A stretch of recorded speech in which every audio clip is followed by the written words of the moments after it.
Hey everybody, it's almost November and I wanted to talk to you about Nonfiction November, what I'm planning on reading.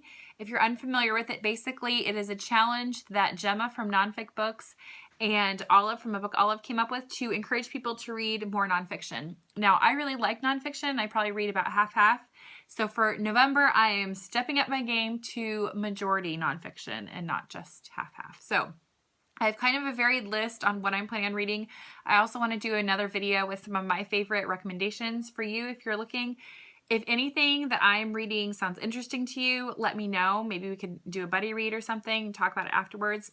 There are 4 words that they came up with as inspiration. So the words are new, important, controversial, or fascinating. Now, I think pretty much all of my books fall under that.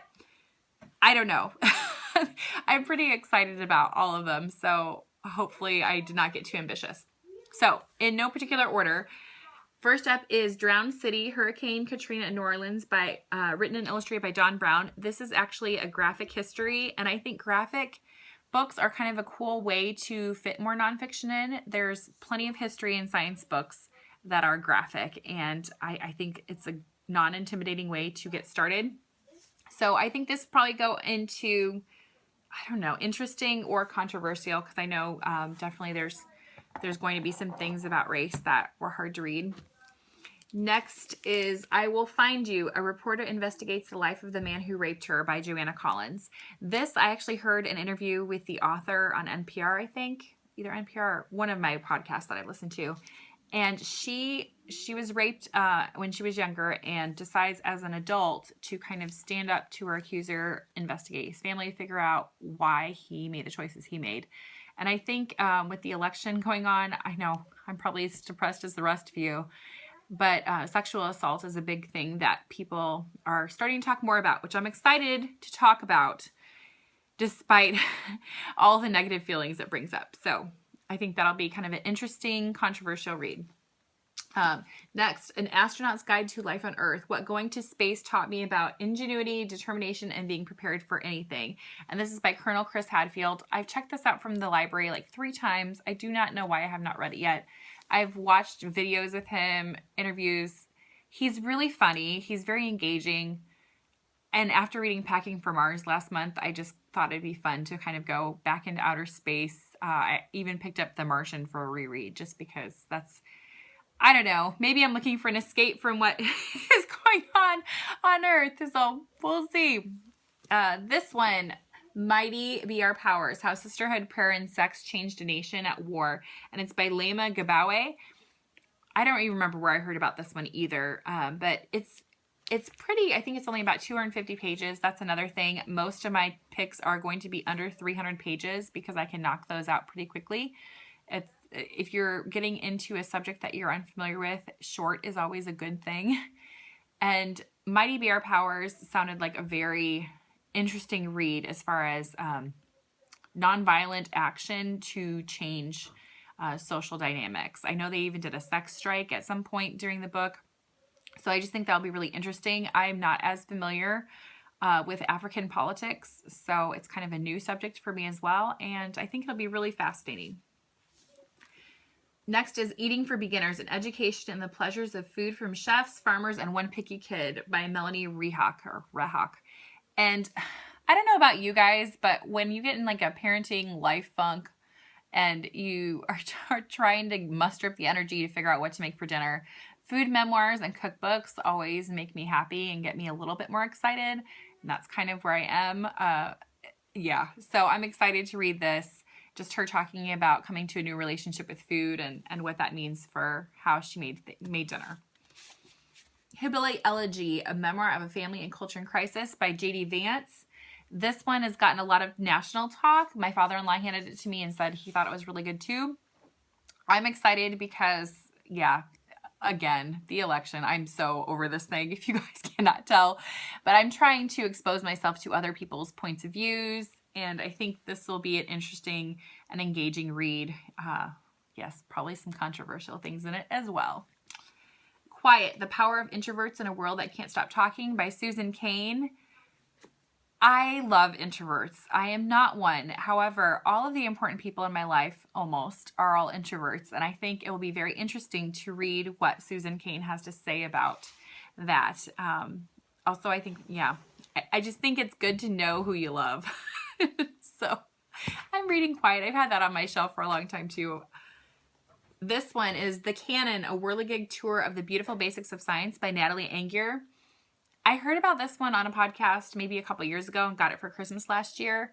I don't feel like I'm very competent in science sometimes. And this is actually different scientists came together to talk with her about what they thought were essential knowledge tenets of science. And so I think this will be kind of a cool primer. It's, again, not too short. It's about 250 pages, less than 250 pages. So yeah, we'll see how it goes.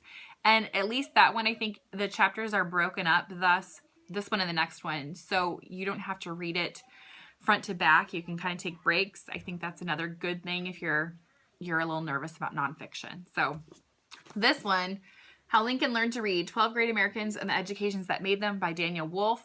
Again, I love Abraham Lincoln. I'm a sucker. You put him on a cover of anything and I will pick it up whether I read it right away or not. And I think this will be kind of a cool read. It basically, again, it's split into chapters, so it's pretty non-threatening. And yeah, I always like reading about education and how different people have come to acquire their knowledge. And so I think it'll be kind of fun. The Glass Castle by Jeanette Walls. I've heard, I mean, everybody's read this. I have not read it yet. One of my besties gave it to me last year and told me to read it. And I still haven't gotten to it. I do not know why. Again, it's only about 260 pages. So, and everybody says it's like an afternoon, 2-afternoon read. So I just need to just knock it out. So that's on my plan for Nonfiction November. Memoirs are a great nonfiction read because you can kind of find out about different subjects as well as, yeah, they're generally pretty engaging. And yeah, I like reading about what other people think on their lives. This one is The Sixth Extinction, An Unnatural History by Elizabeth Colbert. They've talked about this before on Book Riot podcasts several times.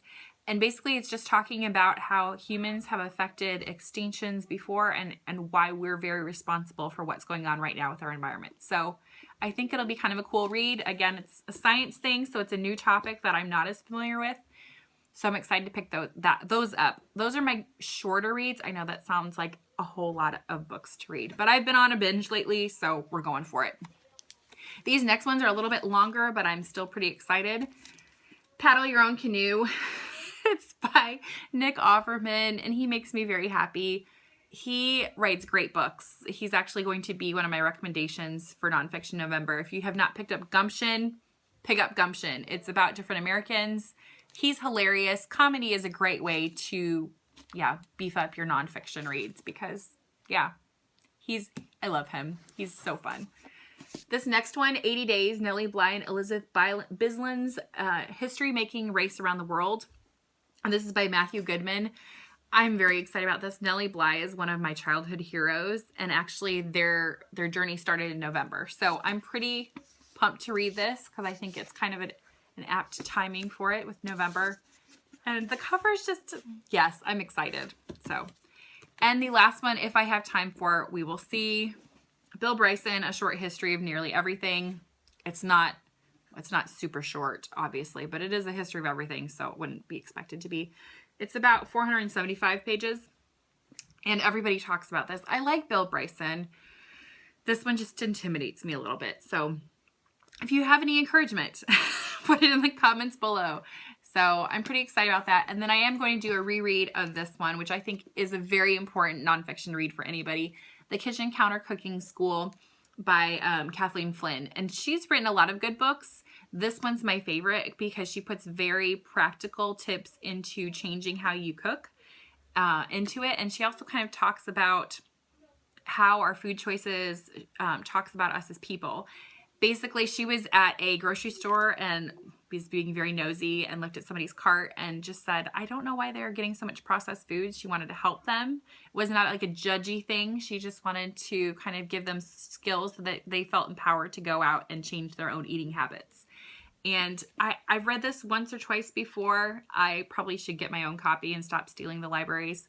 Well, I'm not stealing it. I'm borrowing it, fair and square. But still, yeah, I think this is a great read. Again, I've been in kind of a cooking funk.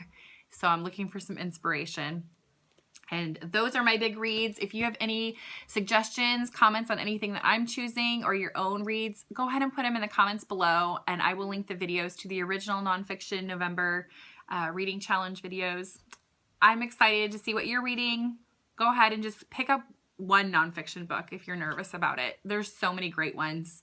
And yeah, I want to hear more from you guys. Talk to you later. Bye.